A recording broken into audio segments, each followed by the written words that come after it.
ஏக்கா நம்ம எல்லாரும் இப்படி ஒரே ரூம்ல படுத்து எத்தனை வருஷம் ஆச்சு என்னக்கா? ஆமா சின்ன பொண்ணு.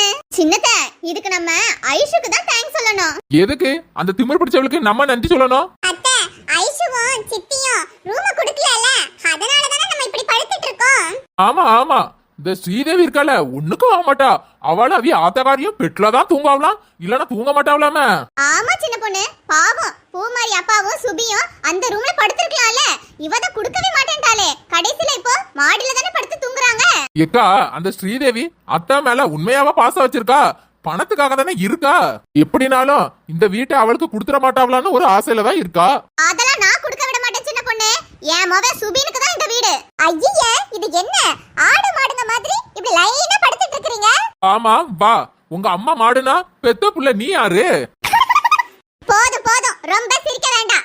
ஆமா இப்படி லைனா படுத்துட்டு இருக்கீங்களே, பாத்ரூமுக்கு எப்படி தான் போயிட்டு வருவாங்களா? அப்புறம் மிதிச்சிட்டனா என்ன கேட்க கூடாதுப்பா.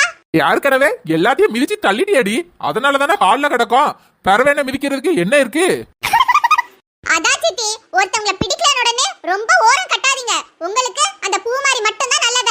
நான் உங்க கண்ணுக்குலாம் இப்ப வில்லியா தானே தெரிவேன். சின்ன பொண்ணு, இவகிட்ட எதுக்கு வாயை கொடுத்துட்டு இருக்கற? அவ நாளைக்கு மத்தியானம் 12 மணிக்கு தான் எழுந்துப்பா. நம்ம அப்படியா சீக்கிரமா எழுந்து வேலை பார்க்க வேண்டாம்?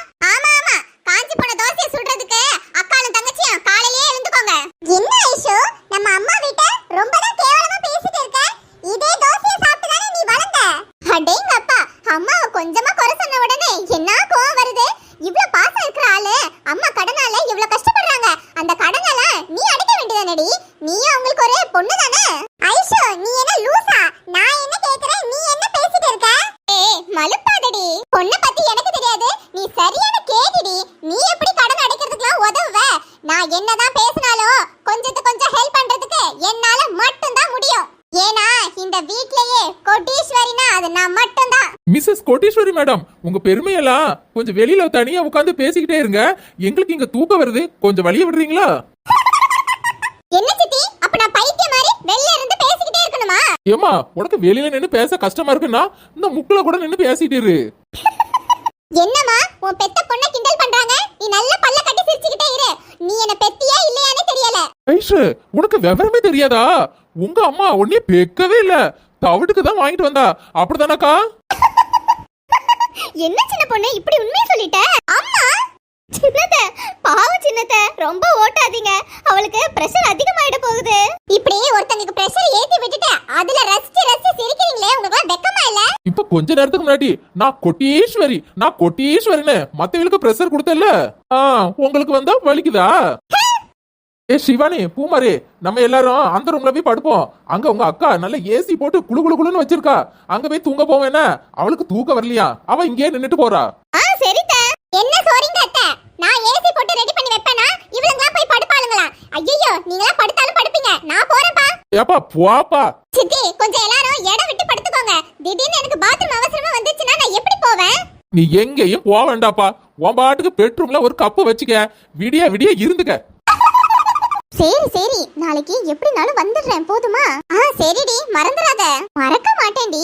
திவ்யா, இந்த நேரத்துல மாடியில இருந்து யார் கூட பேசிட்டு இருக்க? என் ஃப்ரெண்டு கூட தான் பேசுறேன். இப்ப எதுக்கு தேவையில்லாம கத்துற? என்ன திவ்யா, பெத்த தாய்க்கு ஒரு மரியாதை கொடுக்க மாட்டேங்க, வா போன்னு பேசிட்டு இருக்கா? அவ உன்னை எவ்வளவு கஷ்டப்பட்டு பெத்து வளர்த்து ஆளாக்கி விட்டுருக்கா, அவளை போய் ஏத்து பேசிட்டு இருக்க? வளர்த்தாங்கன்னு சொல்லுங்க, பெத்தாங்கன்னு சொல்லாதீங்க. எங்களுக்கு எல்லாம் தெரியும். நான் ஒன்னும் சின்ன குழந்தை கிடையாது. என்ன திவ்யா, அந்த சித்ரா சொன்ன உடனே நம்பிட்டியோ? யார் என்ன சொன்னாலும் நம்பிடுவியா? அப்படிலாம் ஒண்ணும் கிடையாது. நான் தான் 10 மாசம் உன்னை சுமந்து பெத்தேன். ஆமா திவ்யா, உங்க அம்மா சொல்றதா சரி. சும்மா கண்ட கண்டல பேச்செல்லாம் நம்பிட்டு இருக்காதம்மா. தாயும் பிள்ளையையும் அவளை பிரிக்க பாக்குறாங்க.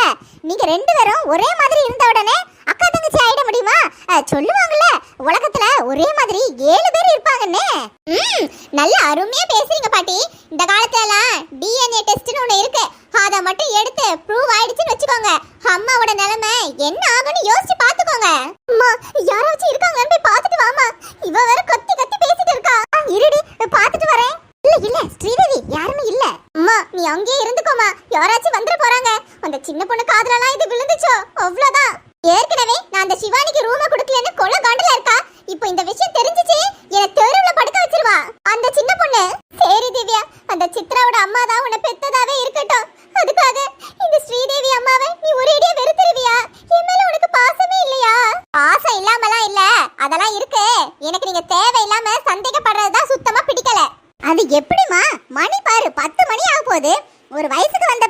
மொட்டை மாடியில வந்து இப்படி தனியா நின்னு பேசினா தாய்க்கு சந்தேகம் வராதா? இது கூட கேட்க கூடாதா? பாட்டி, முதல்ல பிள்ளைங்க மேல நம்பிக்கை வைக்கணும். இப்படி சந்தேகப்பட்டுக்கிட்டே இருந்தீங்கன்னா அப்புறம் உண்மையிலே தப்பு தான் நடக்கும். திவ்யா, அம்மா நீ டென்ஷன் ஆகாதம்மா. அவ ஏதோ கோவத்துல தெரியாதனமா பேசிட்டு இருக்கா. அவளுக்கு ஈக்குவலா நீயும் போட்டி போட்டுட்டு இருக்காத. நீ கீழ போய் பெட் எல்லாம் கொஞ்சம் ரெடி பண்ணி வை. அவளுங்க வேற ஏதாச்சும் வந்து படுத்துற போறாளுங்க. ஏப்பா, இனிமே வா பாடு வா மொவா பாடு. ஒரே அடியா பிள்ளைகளுக்கு செல்லத்தை கொடுத்துட்டு இருக்காத. நான் கிளம்புறப்பா. பிரஷருக்கு வேற மாத்திரை போட்டிருக்கேன். தூக்கம் வருது, போய் தூங்க போறேன். மா, கிளவி ரொம்ப ஓவரா பேசுதுமா. கொஞ்சம் ஒழுங்கா இருக்க சொல்லு. அப்புறம் கோவத்துல ஏதாச்சும் திட்டி விட்டுற போறேன். அப்புறம் உட்கார்ந்துட்டு அழுதுட்டு இருக்க கூடாது. திவ்யா, அவங்க கிட்ட கோவப்படாத. உனக்கு ஏதாச்சும் கோவப்படணும்னா என்கிட்ட காட்டு. அவங்க வயசானவங்க. உன்னை சின்ன வயசுல இருந்து எவ்வளவு பார்த்து பார்த்து வளர்த்துருக்காங்க தெரியுமா? எல்லார் வீட்லயும் சின்ன குழந்தைங்கள பார்த்து பார்த்து தான் வளர்ப்பாங்க. என்னமோ நீங்க தான் பண்ண மாதிரி ரொம்ப அதிசயமா பேசிட்டு இருக்கீங்க. திவ்யா, அந்த பூமாரி ஐஷு எல்லாரும் வீட்ல தான் இருக்காளுங்க. நீ எதிர்த்து இப்படி பேசுறதுல அவளுங்க பார்த்தாளுங்கன்னு வையேன், எனக்கு கேவலமா நினைப்பாளுங்க. ஆமா, இப்ப நினைச்சா என்ன, நினைக்கலனா என்ன? எனக்குலாம் அத பத்தி கவலையே கிடையாது. லூசு மாதிரி பேசாதடி. சரி சரி வா, லேட் ஆகுது. உனக்கு பிடிச்ச மேகி செஞ்சு வச்சிருக்கேன், சாப்பிட்டு தூங்கு. நல்ல வேளை மேகி செஞ்சிருக்கேன். நானும் தோசையோட பயந்துட்டேன். சரிடி வா. அம்மா ஒரு நிமிஷம். நாளைக்கு நான் காலேஜுக்கு போகும்போது எனக்கு 3000 ரூபாய் வேணும். அப்பாட்ட கேட்டு வாங்கி கொடு, சரியா? 3000 ரூபாயா? எதுக்குடி?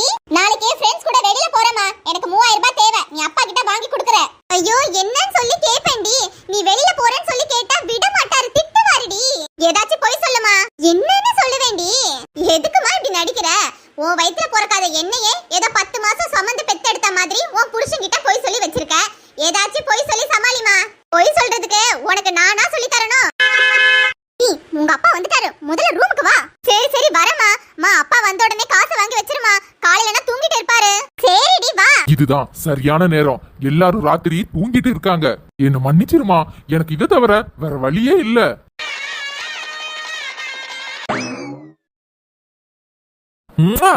மலரு, இனிமே ஊர் உலகத்துல நம்மளை யாராலும் பிரிக்கவே முடியாது. ஏன்னா இப்போ நம்ம 2 பேரும் புருஷன் பொண்டாட்டி. அச்சச்சோ, என் செல்ல பொண்டாட்டிக்கு இருமல் வந்துருச்சா? தண்ணி எடுத்துட்டு வரடி பாட்டு. சொட்ட, ஏன் ரூம்ல என்ன பண்ணிட்டு இருக்க? என்ன மலரு, முன்னாடி நம்ம லவ்வரா இருந்தோம். அப்ப நீ சொட்ட அப்படி இப்படின்னு அன்பா கூப்பிடுவ. ஆனா இப்போ நான் உன்னை தாலி கட்டின புருஷன்டி. இனிமே என்ன என்னங்க, வாங்க, அத்தா, மாமா அப்படின்னு தான் கூப்பிடணும், சரியா? என்ன சொட்ட, உனக்கு மறுபடியும் பைத்தியம் பிடிச்சிருச்சா? உனக்கு நான் பொண்டாட்டி என்ன? அதெல்லாம் இந்த ஜென்மத்துல நடக்காது. இந்த ஜென்மம் மட்டும் இல்லம்மா, இனிமே வர்ற 7 ஜென்மத்துக்கும் நீதான் என் பொண்டாட்டி, நான் தான் உன் புருஷன். இல்ல சொட்ட, இன்னைக்கு நீ அடி வாங்காம கிளம்ப மாட்டான்னு நினைக்கிறேன். தொடப்பத்தை இங்க தானே வச்சேன், எங்க போச்சு? மலரு, கட்டின புருஷனை தொடப்பத்தால அடிக்க கூடாதுமா. ஏ லூசே, நீ என்ன எனக்கு தாலியா கட்டி இருக்க? புருஷன் புருஷன்னு புராணம் பாடிட்டு இருக்க? ஆமாண்டி, நான் உனக்கு தாலி தான் கட்டி இருக்கேன். ஏடா கிறுக்கு பயல, உண்மையிலே தாலி கட்டி வச்சிருக்கா? உனக்கு கிறுக்க பிடிச்சிருக்கு சொட்ட? ஆமாண்டி, உன் மேல நான் கிறுக்காதான் இருக்கேன். நானும் உன்கிட்ட எவ்வளவோ லவ் ப்ரப்போஸ் பண்ணி பார்த்தேன்டி, வேலைக்கே ஆகல. அதான் தாலிய கட்டிட்டேன். ஏங்க, உன்னை என்ன பண்றேன்னு பாரு. அலரு, என் மேல உனக்கு கோபம் இருக்கும்தா. என்ன திட்டு அடி உத இந்த 4 செவத்துக்குள்ள தானே நான் வாங்கிக்கிறேன். ஐயோ கிழட்டு பயல, என்ன நீ அசிங்கப்படுத்திட்டியல. உன்ன மாதிரி நான் கல்யாணம் ஆகாமலே இருக்கேன். எனக்கு கல்யாணம் ஆகி பிள்ளைகளே பத்தாதுக்கு பேரன் பேத்திகளுக்கே கல்யாணம் ஆகி அதுவளுக்கு பிள்ளை இருக்க லூசே. காதலுக்கு வயசே இல்லடி, உனக்கு அது புரியாதா? வெளிநாட்டுல எல்லாம் இந்த வயசுல தாண்டி கல்யாணமே பண்ணிக்கிறாங்க. அப்பா, நீ அந்த வெளிநாட்டுக்கே போய் தொலைய வேண்டியதானல. எதுக்குல என் உயிரை வந்து வாங்குறா? மலரு, உலகத்துல எனக்கு யாரையுமே பிடிக்கல, உன்னை மட்டும்தான் பிடிச்சிருக்கு மலரு. ப்ளீஸ் புரிஞ்சுக்கோ. சொட்ட, எனக்கு உலகத்துல எல்லாரையும் பிடிச்சிருக்கு. ஆனா உன்னை மட்டும் எனக்கு பிடிக்கல. எங்களை மாதிரி பசங்களை பார்த்தா பிடிக்காது, பார்க்க தான் பிடிக்கும். அடச்சி கிழட்டு பயல, உன்ன என்ன பண்றேன்னு பாரு. தாலி கட்டிட்டா நீ எனக்கு புருஷனா? நான் உனக்கு பொண்டாட்டி ஆயிடுவனா?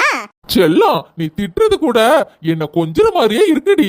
இருக்கும் கலட்டு பயல, உன்ன பிஞ்ச தொடப்பத்தாலையும் சாணிய முக்கட செருப்பாலையும் அடிச்சேன்னு வையேன், உனக்கு பிடிச்சிருக்கிற பைத்தியம் தெளிஞ்சிருக்கு இருக்கு பயல. செல்லம், நம்ம 2 பேருக்கும் கல்யாணம் ஆயிடுச்சு.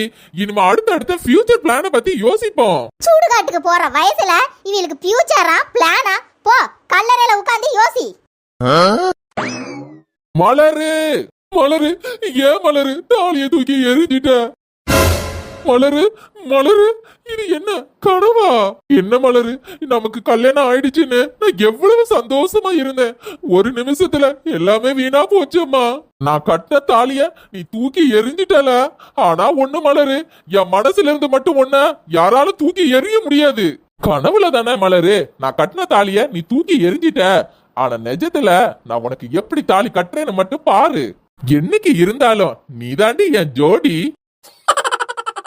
என்ன எல்லாரும் தூங்க போறீங்களா? பிறவு மணி 10 மணி ஆகுது. தூங்காம இருந்துட்டு உங்களுக்கு சோறா பங்கி தரணும். ச்சே, பிள்ளைகள் எல்லாம் இடம் இல்லாம இங்க படுத்து கிடக்காமல சங்கடமா இருக்கு. ஆமாத்தா, ரொம்ப கஷ்டமா தான் இருக்கு. எல்லா பிள்ளைகளும் வந்த உடனே பிள்ளைகள் குட்டிகளுன்னு கூட்டம் ரொம்ப ஆயிருது பத்தியா. சங்கடமா இருக்கு படுக்க. மேல 2 ரூம் கட்டி விடுங்களேன். சரி, எனக்கும் மேல ஒரு 2 ரூம் கட்டி விடலான்னு ஆசையா தான் இருக்கு. சரி பாப்போம். சரிங்க, சாப்பிட்டீங்களா இல்ல இனிமே தான் சாப்பிடணுமா? ஏக்கா, அத்தானை பத்தி நீ என்ன நினைச்சிட்டு இருக்க? அவர் உஷாரான ஆளுக்கா. இந்த வீட்டு சாப்பாடு சாப்பிடுவாராங்க. வெளியிலே நல்லா மொக்குன்னு மொக்கிட்டு வந்திருப்பாவ. அப்படிதானதான்? என்ன சின்ன பொண்ணு, இப்படி உண்மையெல்லாம் போட்டு உடைக்கலாமா? கொஞ்சமா சாப்பிட்டு வந்தேன். அப்படியா? கொஞ்சமா தானே சாப்பிட்டேன். நிக்க வீட்டுல சாப்பாடு நிறைய இருக்கு, வேணா போட்டு தரவா? வேண்டாம் சின்ன பொண்ணு, வயசான காலத்துல கொஞ்சமா தான் சாப்பிடணும். நிறைய சாப்பிட்டுட்டு திட்டு முட்டு அடிச்சுட்டு எடுக்கும். போதும் போதும். பாத்தியாக்கா, அதான் எப்படி சமாளிக்கிறாருன்னு. இப்படி சமாளிக்கிறதுனாலதான் 2 பொண்டாட்டிகளையும் அட் டைம்ல மெயின்டைன் பண்ணிக்கிறாரு. வா சின்ன பொண்ணு, வாங்கிட்ட வாயை கொடுத்துட்டு தப்ப முடியுமா? சரி, ரொம்ப வெக்கையா இருக்கு பத்தியா, நான் குளிச்சுட்டு வரேன். என்ன போங்க போங்க. ஏதா உங்களுக்குலாம் ரூம்ல இடம் இல்லைன்னா மொட்டை மாடி தான். என்ன சின்ன பொண்ணு சொல்ற, மொட்டை மாடியா? ஆமா, பின்ன எங்களுக்கே இடம் இல்லைன்னு காலில் தூக்கி போட்டுக்காவ. வயசான ஆளு உங்களெல்லாம் மொட்டை மாடியில தான் படுக்கணும். போங்க தான். சரி சரி, பிள்ளைலாம் வந்திருக்காவ, மாடியில போய் படுத்துக்கிறேன். என்ன சிவானி, நீ ரூம்ல போய் படுக்கலையா? இங்க படுத்திருக்கா? ஆமா, ஒரு குணமுள்ள மொவளை பெத்து போட்டுக்கல. அவ இருக்கும்போது யாரு அந்த ரூம்ல போய் படுக்க முடியும்? யாரு ஐஷுவா படுக்க கூடாதுன்னு சொன்னா? ஆமா, அந்த மகாராணியே தான். என்ன சின்ன பொண்ணு, அது எவ்வளவு பெரிய கிங் சைஸ் கட்லு. 4 பேர் தாராளமா படுக்கலாம. சிவானி, பூமாரி, ஐஷு எல்லாரும் ஒரே கட்டில படுத்துட்டு போலாம. எத்தா இப்படி ஒத்துமையா இருந்தாதான் புருஷன் வீட்லயே அட்ஜஸ்ட் பண்ணிட்டு இருந்திருப்பால. பரவதுக்கு இங்க வர போறா? இருக்கட்டும், ஐஷுவை நான் அந்த ரூமுக்கு அனுப்புறேன். சிவானி, நீ ரூம்ல போய் படு. என்னங்க சும்மா இருங்கங்க.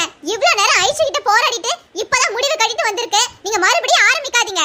சும்மா இரு சுபா, நான் காலையில அவகிட்ட பேசிக்கிறேன். ஆமா சிவானி, அந்த ரூம்ல நீ படுக்கலாம்ல, ஸ்ரீதேவி ரூம்ல. என்னத்தா, அந்த ரூம்ல உங்க மகாராணி மோவா படுத்தடக்கா. இந்த ரூம்ல இளவரசி, அதான் உங்க திவ்யா மோவா பெட்ல தானே படுப்பாவலாம். அவ கீழே படுக்க மாட்டாவலாம. ஸ்ரீதேவி தான் சொன்னா. அப்படியா? சின்ன பிள்ளை திவ்யா அவிய கீழே படுக்க மாட்டாவலாமா? போய் பாக்குறேன். என்னங்க நைட்டு நேரங்க, சும்மா சண்டை போட்டுட்டு இருக்க வேண்டாம். பாவம் ஸ்ரீதேவி அம்மா வேற வயசானவங்க, மாத்திரை போட்டு தூங்கிட்டு இருப்பாங்கங்க. எழுப்பிட்டு இருக்காதீங்க. சிவானியே இங்க படுத்துக்கிறதுக்கு சம்மதிச்சுட்டாங்க. ஆமா மாமா, எனக்கும் இங்க படுக்கிறது பிடிச்சிருக்கு மாமா. எல்லாரும் ஜாலியா பேசிக்கிட்டே இருக்காங்க. சரி விடுங்கதா, 2 நாள் நாங்க எல்லாரும் சந்தோஷமா இருந்துட்டு போறோம். சோஃபா வேணா சும்மா தான் கிடக்கு, அதுல வேணா வந்து படுத்துக்கிறீங்களா? ஆமா, இவ்வளவு பொம்பளை இருக்கீல, நீங்க பேசிக்கிட்டே இருப்பீல, எங்க தூங்க விடுவிய? காலையில எனக்கு ஆபீஸுக்கு போகணுப்பா, நான் மேலேயே போய் படுத்துக்கிறேன். என்னங்க பேசுனதெல்லாம் போதும், போய் குளிங்க, லேட் ஆகுதுல. சரிடி.